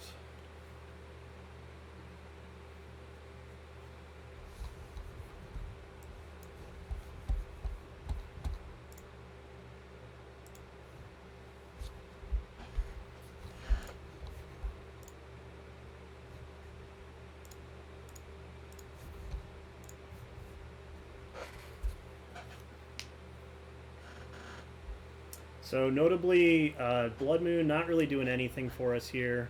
And the one game I brought it in against 4-color Shadow against bench was a mistake.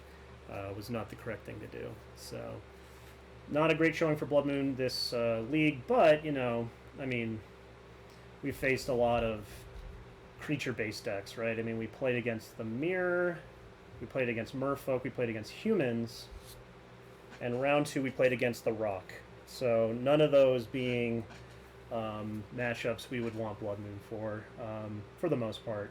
At least it's like if we had a Blood Moon in some of those matches, it probably would have been good. It would have done something, but it's like it's not better than having Lurrus as your companion. As we saw, I got very, very lucky to beat bench in round 1 when I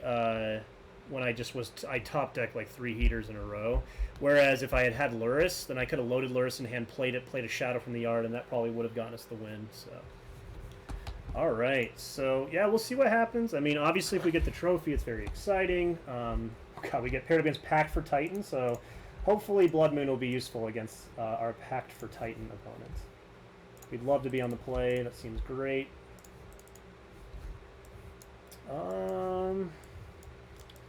Alright, I don't think we can keep this hand, unfortunately.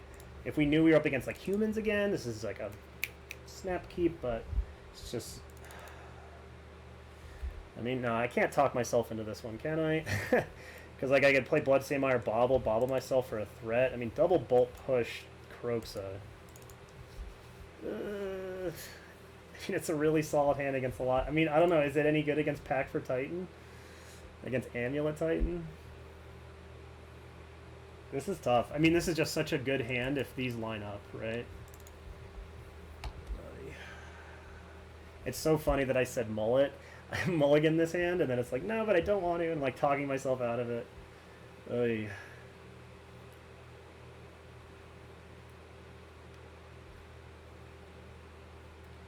I think I know what I want, though, right? Like, I know that I want an aggressive, assertive hand. Okay, this is better. We can bottom push.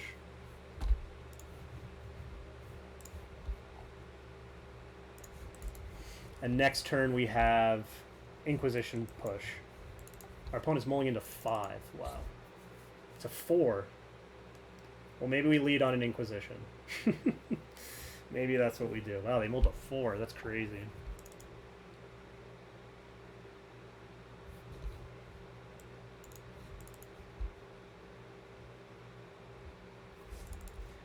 Yeah, let's lead on an Inquisition, because they could be, they could easily be Tron. In which case, if they have, like, land map, we want to just take care of that right away. Also, very outside remote chance. Okay, yeah, so the read is right. That's a great Tron hand, though. Yeah, we just take Scrying, right?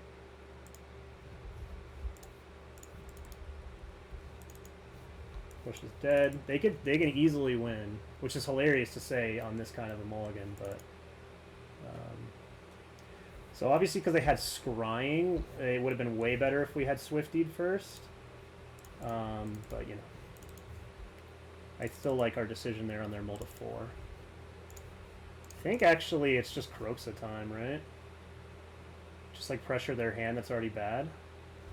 Just try to like limit the amount that they can get out of this. If we hit land next turn, we just get to go Swifty Night's Whisper and reload ourselves, which is really nice. Alright, Spear, sure. It'd definitely be sick if they hit the other Scrying here.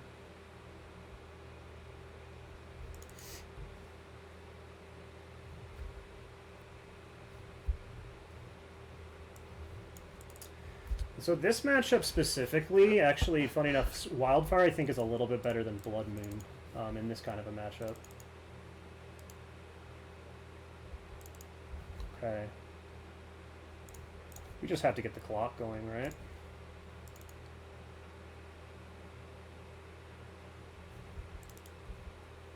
Yeah, I think we just have to get a clock going here.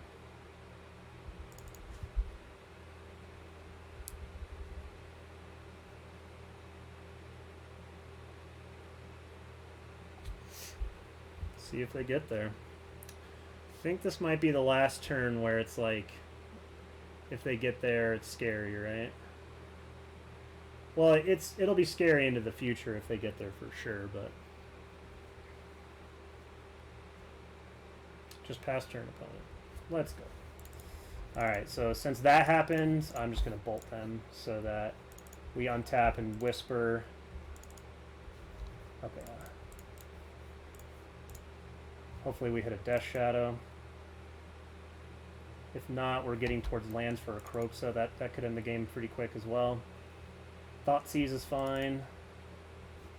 Alright, Death Shadow. Ask and you shall receive.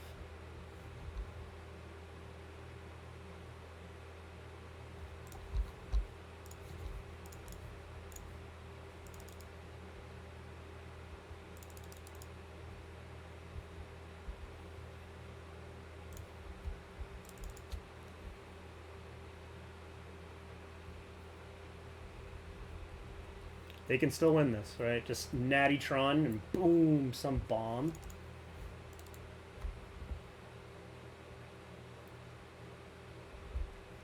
Wow. Alright, just one more win. Well, 6, so we want Blood Moon for sure. We want this. We definitely want this. We don't want Fatal Pushes. We don't want Dismembers.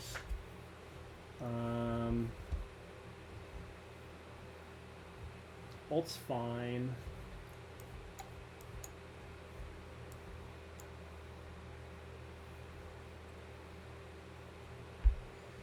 Maybe Kroxa. Maybe I'm thinking too much like Jund. Like, oh, Kroxa's really good against Tron. But that's a very, like, in Jund it is, but maybe not here it is. Especially if our plan's to Blood Moon them.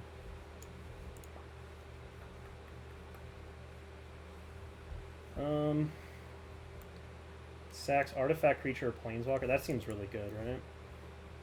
We can cut a Whisper. We don't need Lurrus. Lurrus is pretty dirtily. Alright, let's give this a shot. Let's give this a shot. Alright, let's see if we can win a single post-board game. That would be really, really cool if we could. But it's certainly not taken for granted here. Tron's a very powerful deck. As we saw, they mulled all the way down to 4, and they could have easily just top deck what they needed and just, boom, gotten us. Alright, this is a sad mulligan. You know, this hand, if I knew it was land on top, I might keep, but this is just a mull. Alright, this hand's a pretty comfortable keep here. And we can bottom.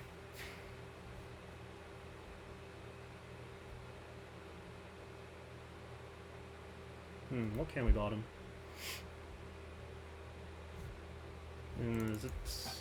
Bottoming Scourge seems crazy, right? Just the best way we kill them. We bottom the Bomat Courier. I think that's... yeah. Maybe it's Bomat Courier. Yeah, bottom the Bomat Courier. Our opponent's mulliganing. Mulligan to 4 again, my goodness. 3! Wow. How sick would it be if they got us when they mulled to 3? It would be dope. I've played a good amount of Tron in my life, and Tron is such good content. It's such a silly deck. You just mull to, like, Oblivion and then still win, you know? It's pretty sick. Alright, now I think we have to just Swifty, right? There's such a high likelihood that this Inquisition bricks.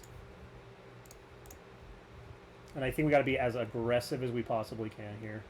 Like Swifty, double bobble, then next turn Scourge. Like we just gotta kill him fast here when we're on the draw like this.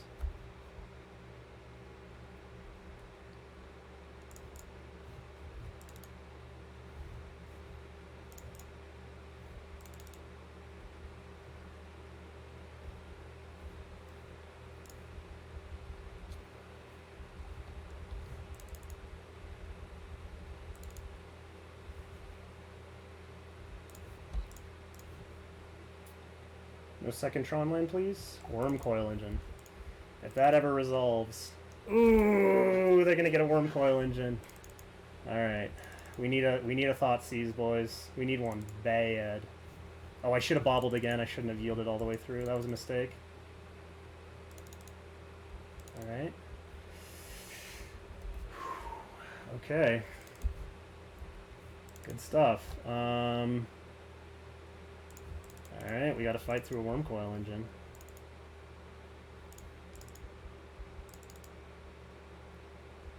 We can, though. We can.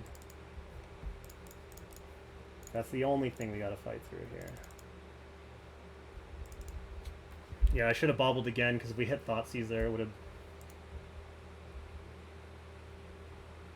They forgot to map? Mine Tower, they needed to map, right? Whoa, did our opponent just throw on accident? Oh my gosh, wow. Okay. Whoa. Alright, what are they drawing into next? Well, we have outs to win. Holy crap. And then at the Ugin too. Was not expecting that to happen.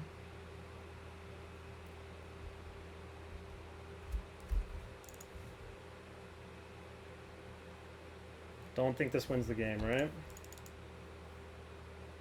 This can be a 5-5. So this is 5, 8, 11.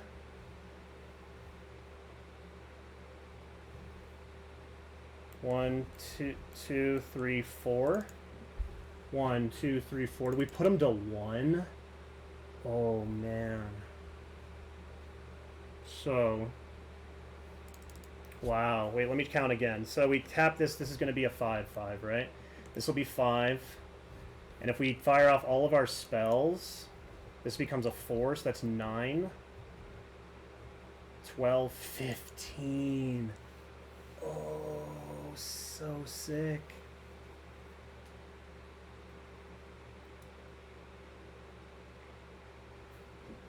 So sick.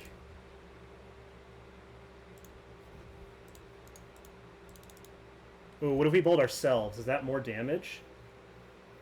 If I bolt them to 13 and bolt myself to 13, this is 7. 7, and then this has 4 per... 7, 10. Right? Because it would be... This would be a 7. 5, 13. We bolt them down to 13. And we go to 11 and put them to 13. Oh no, so what is it? Oh man, I can't even think straight. This is crazy. Alright, I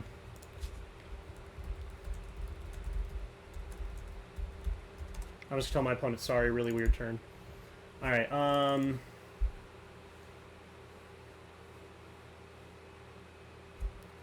so if this is a 3... Alright, if I bolt myself, I go to 15 down to 12. And they go to 13, it's a 7, right? Oh, no, I bolt them. So then they're at 13. We're at 12. This is 8. This has 2 prowess triggers on it. 8, 11, 14, 15. I don't think it changes anything, right? So, if we can't kill them, then we need to bolt. So we need to go courier,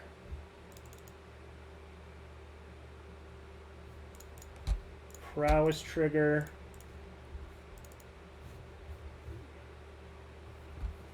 forest worm coil. Oh right, they fetched away the... Right, okay.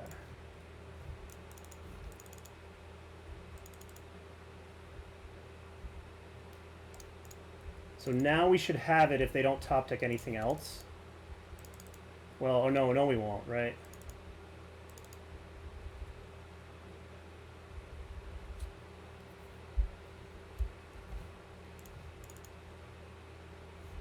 Ugin, that'll do it. Wow, if they had played the worm coil, we would have lost, right? Because now we just attack with Bomat and then bolt them, because Ugin can't take care of... Yeah, we got it. Wow. Wow, crazy stuff. Oh, we just draw another one just for the rub-ins.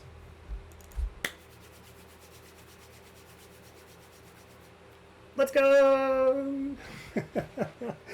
Wow, crazy. That was a wild ride, y'all. That was a wild ride. We drew very pure through a lot of those games. But man, that was crazy.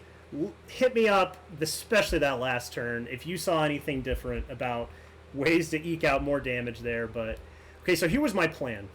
If they had played the Worm Coil, which I'm shocked they didn't play Worm Coil, but if they had played Worm Coil, my plan would have been to bolt whatever they blocked and then maybe be able to push damage that way. But I guess that wasn't a very good plan, right? Because we only were able to put them to 4. So I guess it wasn't a great plan, but obviously it worked out. We got super lucky that yeah, wow. Goodness. All right, good stuff, y'all. Well, if you're still watching, thank you so much for hanging out. That was a good time. Yeah, I will see everyone tomorrow.